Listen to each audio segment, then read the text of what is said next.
विज्ञान भैरव तंत्र खंड 2 रहस्य की पुस्तक। एक नई टिप्पणी 25 मार्च 1973 से शाम 8 नवंबर 1973 अपराह्न 73 बजे तक ओजस मैथ्यू समंदर पर ओशो स्पीक को दिया गया।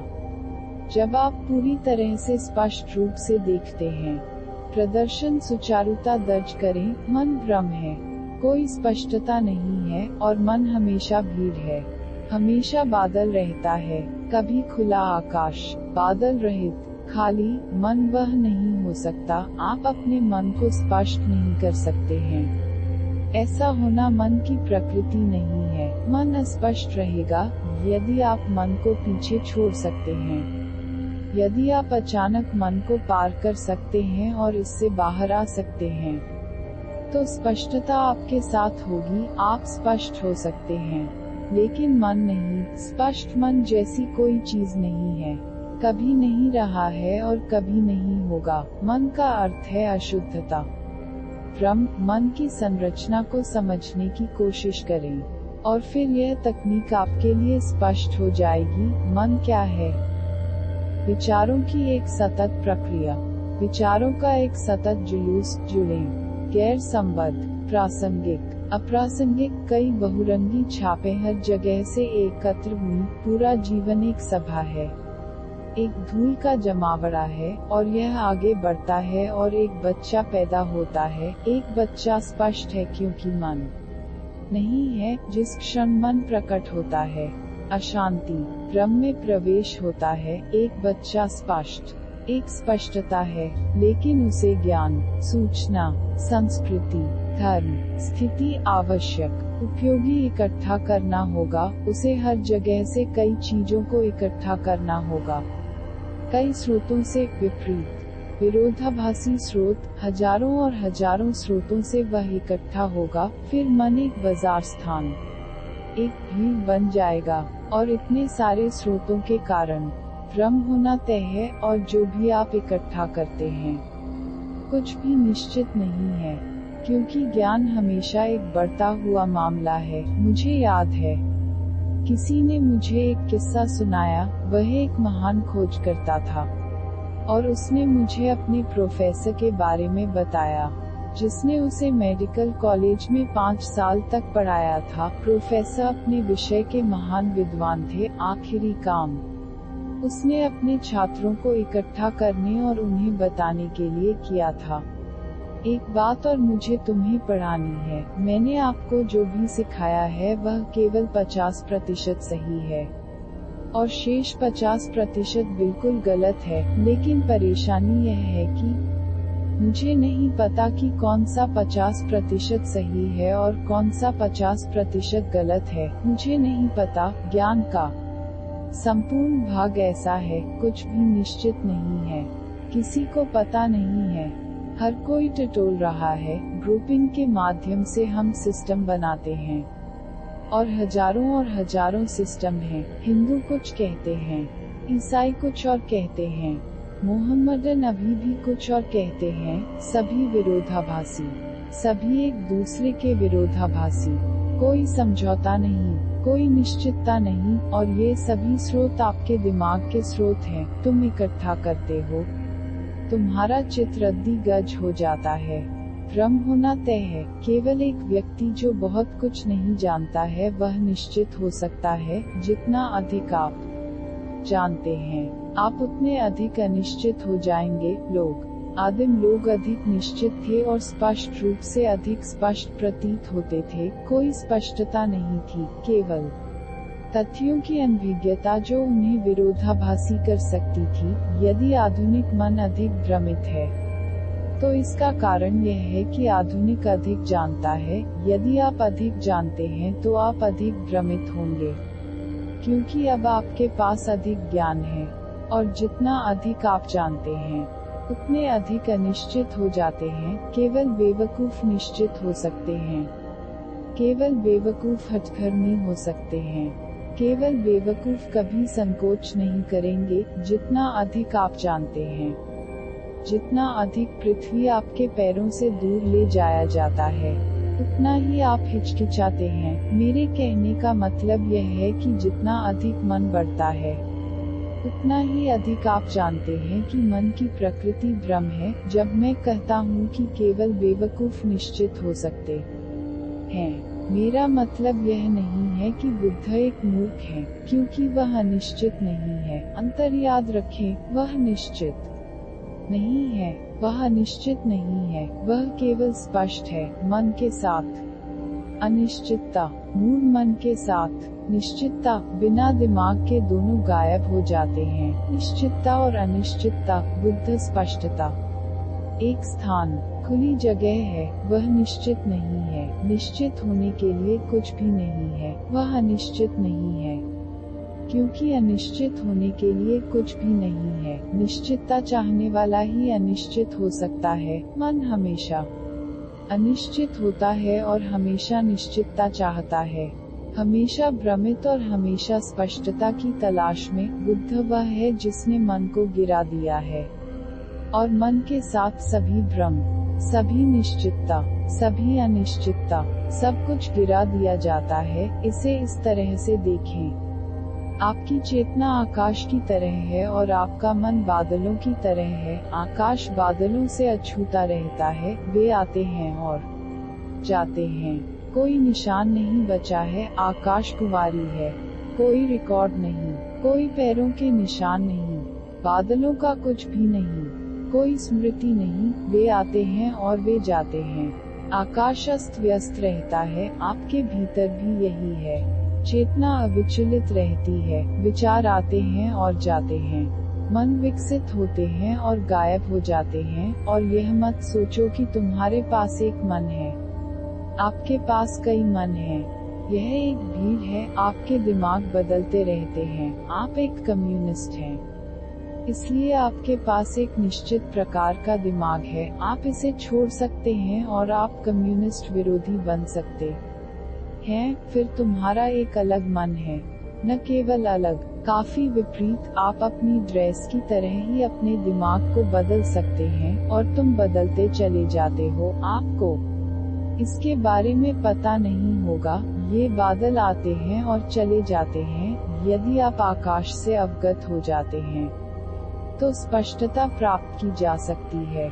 अगर आपका ध्यान बदलता है, आप बादलों पर ध्यान केंद्रित कर रहे हैं। अगर आप आकाश पर अनफोकस्ड हैं, बादलों पर अनफोकस करें और आकाश पर ध्यान केंद्रित करें। यह तकनीक कहती है, इन गर्मियों में जब आप स्केलेंडली स्पष्ट रूप से दिखते हैं, तो आसमान पर मनोरंजन करें, बिना बादलों के साथ एक गर्मी का आकाश, पूरी तरह से खाली और स्पष्ट।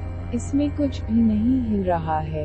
इसकी कुल कौमार्य में उस पर ध्यान दें, उस पर ध्यान लगाएं और इस स्पष्टता में प्रवेश करें। यह स्पष्टता, यह अंतरिक्ष जैसी स्पष्टता बन जाओ। यदि आप खुले आकाश में ध्यान करते हैं, तो अचानक आप महसूस करेंगे कि मन गायब हो रहा है, मन गिर रहा है, अंतराल होगा। अचानक आप इस बात से अवगत हो जाएंगे कि यह ऐसा है जैसे कि स्पष्ट आकाश आप में भी प्रवेश कर चुका है। अंतराल होंगे कुछ समय के लिए, विचार समाप्त हो जाएंगे, जैसे कि ट्रैफिक बंद हो गया है और कोई आगे नहीं बढ़ रहा है। शुरुआत में यह केवल क्षणों के लिए होगा, लेकिन यहाँ तक वे क्षण भी बदल रहे हैं द्वारा और मन धीमा होगा। बड़े अंतराल दिखाई देंगे, एक साथ मिनटों के लिए कोई विचार, कोई बादल नहीं होगा। और जब कोई विचार नहीं है, कोई बादल नहीं है, तो बाहरी आकाश और भीतर एक हो जाते हैं, क्योंकि केवल विचार ही बाधा है, केवल विचार ही दीवार बनाता है।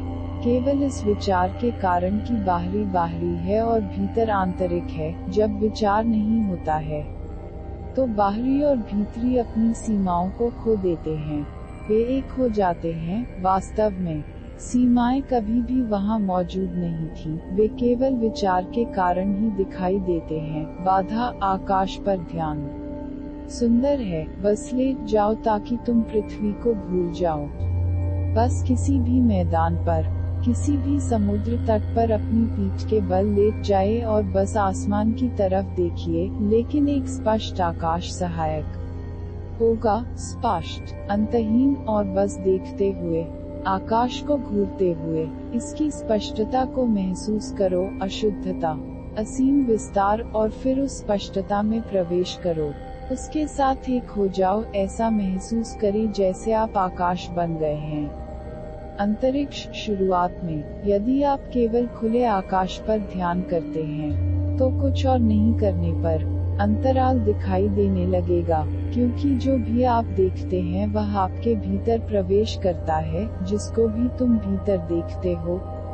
जो कुछ भी आप देखते हैं वह चित्रित है, परिलक्षित होता है। आप एक इमारत देखते हैं, आप बस इसे नहीं देख सकते हैं, आपके भीतर तुरंत कुछ घटित होने लगता है। तुम एक पुरुष, एक स्त्री को देखते हो, आप एक कार देखते हैं, आप कुछ भी देखते हैं, यह सिर्फ बाहर नहीं है, कुछ भीतर शुरू हो गया है, प्रतिबिंब, और आप इस पर प्रतिक्रिया करना शुरू कर चुके हैं। तो आप जो कुछ भी देखते हैं वह आपको ढालता है, आपको बनाता है, आपको संशोधित करता है, आपको बनाता है, बिना लगातार भीतर से संबंधित है। खुले आकाश में देखना अच्छा है, बस विस्तार सुंदर है, जिसकी कोई सीमा नहीं है। तुम्हारी अपनी सीमाएं मिट जाएंगी, क्योंकि तुम्हारे भीतर कोई सीमा का आकाश प्रतिबिंबित नहीं होगा। और अगर आप अपनी आँखों को झपकाए बिना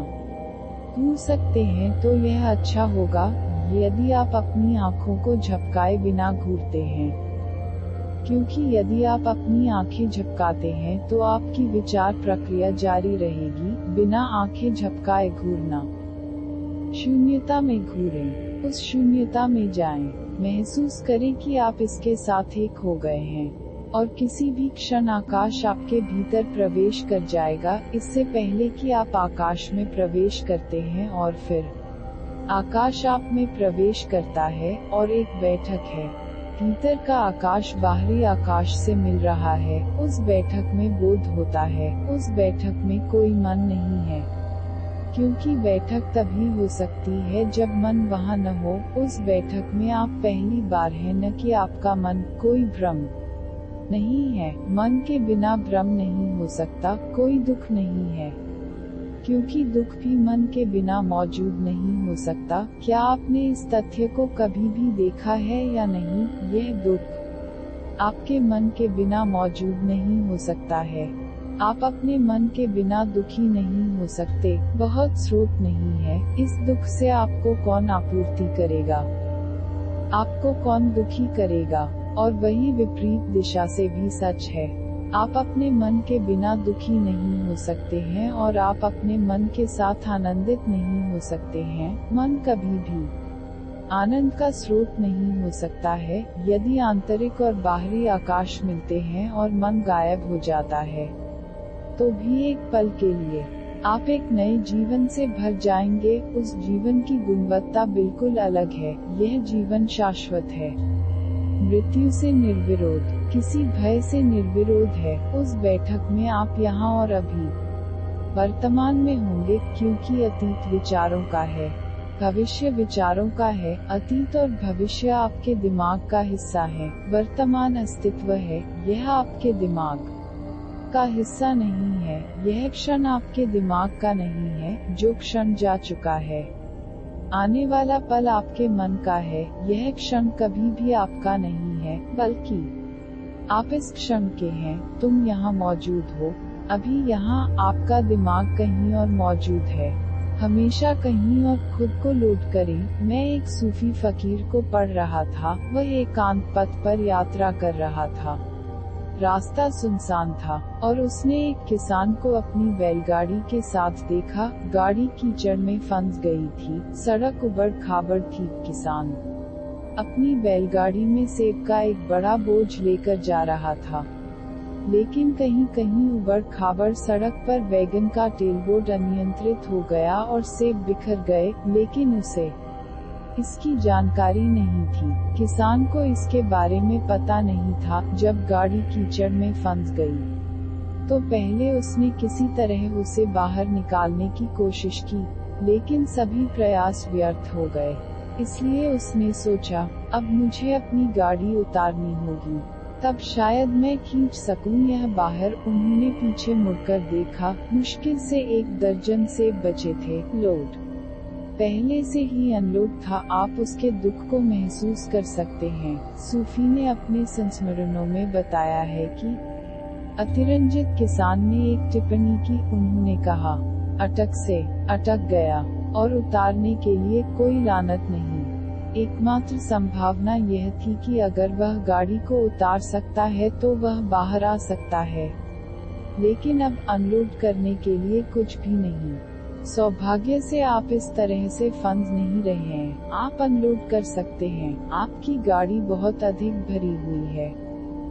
तुम मन को उतार सकते हो, और जिस क्षण मन नहीं होता, तुम उड़ते हो, आप उड़ान भरने में सक्षम हो जाते हैं। यह तकनीक आकाश की स्पष्टता को देखने और इसके साथ एक बनने के लिए सबसे अधिक अभ्यास में से एक है। कई परंपराओं ने इसका उपयोग किया है, और विशेष रूप से आधुनिक मन के लिए यह बहुत उपयोगी होगा, क्योंकि पृथ्वी पर कुछ भी नहीं बचा है। पृथ्वी पर कुछ भी ध्यान करने के लिए नहीं बचा है, केवल आकाश।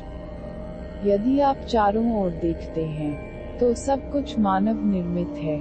सब कुछ सीमित है, एक सीमा के साथ। एक सीमा है, केवल आकाश अभी भी सौभाग्य से ध्यान करने के लिए खुला है। इस तकनीक का उपयोग करें, यह सहायक होगा। लेकिन 3 चीजों को याद रखें। 1. झपकी नहीं घूरना, यहाँ तक अगर आपकी आंखों में दर्द होने लगे और आंसू गिर जाएं, तो चिंतित न हो। यहाँ तक उन आंसुओं को उतारने का एक हिस्सा होगा।